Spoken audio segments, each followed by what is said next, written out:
Hi everyone, it's Mrs. Meehan, and in this screencast, I am going to go over how to draw free body diagrams to demonstrate all forces acting on an object.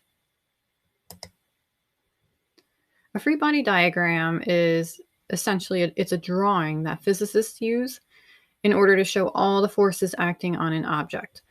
Drawing a free body diagram can help when trying to solve for unknown forces or showing the motion of the object. Take a moment to check out a video by Veritasium that gives you some helpful demonstrations of free body diagrams, and we'll also review a little bit about normal force, which we talked about in the last lesson.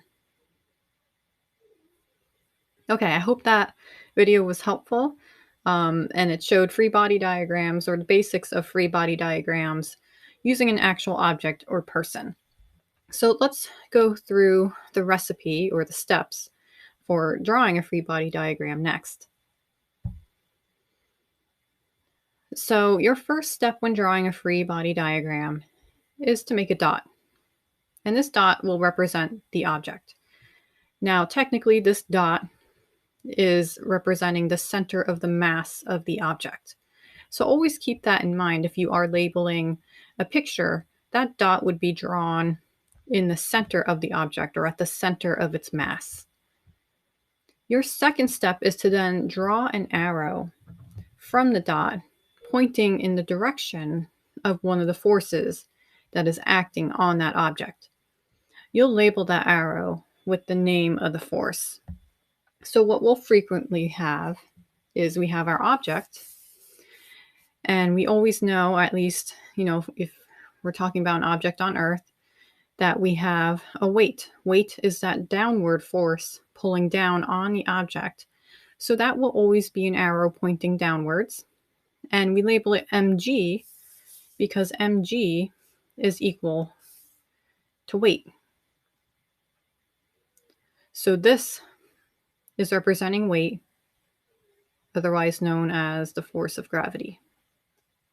We just write it as mg since it is mass times gravity. Now the third step is you'll repeat this for every force that is acting on the object. So this is information that would be provided to you, let's say, in a word problem. Now, something to remember is you want to represent the magnitude through the size of the arrow. So you want to draw each of the arrows to roughly the same scale. Bigger forces getting bigger arrows, and it's just relative. So if we have an applied force here, you'll notice this arrow is longer than weight and normal force. So this must be a larger force. The arrows are also drawn in the direction to show direction, because remember, force is a vector. Not only does it have a magnitude represented by the length of the arrow, it also has a direction indicated by the direction of the arrow.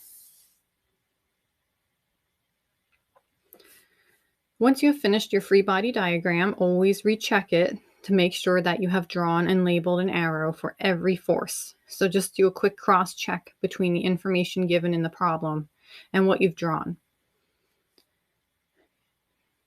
Once you have done that, draw a separate arrow next to your free body diagram, indicating the likely direction of the acceleration of the object. This will help you use your free body diagram effectively once you move on to the algebra behind the problem. So you'll notice here, acceleration is indicated to the right, so a positive acceleration. Based on this diagram, this is known because it looks like the downward force of weight, mg, and the normal force are equal in length but opposite in direction. So the vertical forces here are a net force of 0. However, there is an applied force to the right, and there isn't an opposing force. So there is a net force, and a net force, remember, results in an acceleration. And that acceleration will always be in the direction of the net force. So since the net force is to the right, then acceleration is to the right. The final step is to repeat this process for every object in your sketch. Okay, let's try a couple practice problems. Now, obviously, you'll just have to draw this on paper. So the Edpuzzle will pause to allow you to do so. And when you continue, you'll be able to check your answer. So draw the free body diagram for a cat sitting on a chair. Okay, let's see what you came up with and how it compares to the answer. So the first thing is the cat is sitting on a chair.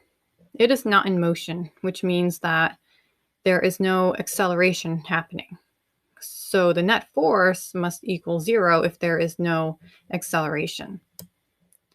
The only forces that would result in that are the downward force of mg, force of gravity, and the upward force, normal force, as a result. They are equal in magnitude, but opposite in direction. So this is positive, this is negative. Whatever the magnitude is, it would end up as a net force of 0.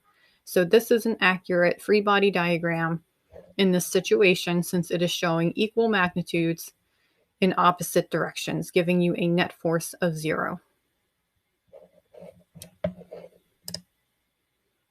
Draw the free body diagram for a sled being pulled across an icy pond. Okay, let's check your answer.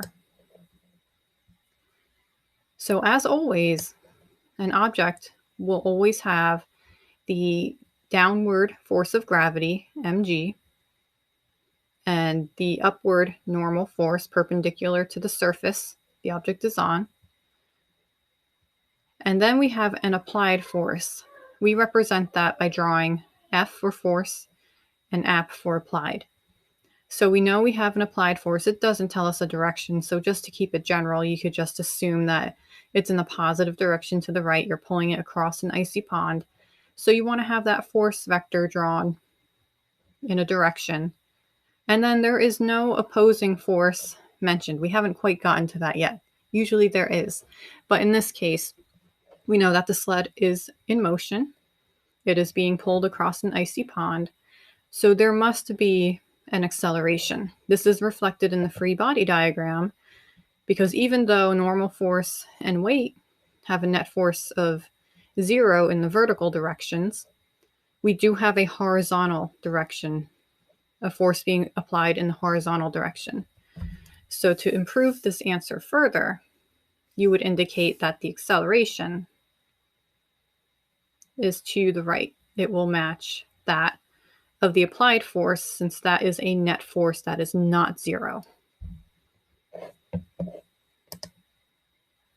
Okay, so practice problems. So to help you with drawing free body diagrams, there are practice problems, chapter problems, numbers 32 to 37, and also multiple choice problems, number 21 to 34. Let me know if you have any questions about drawing free body diagrams with any of these problems.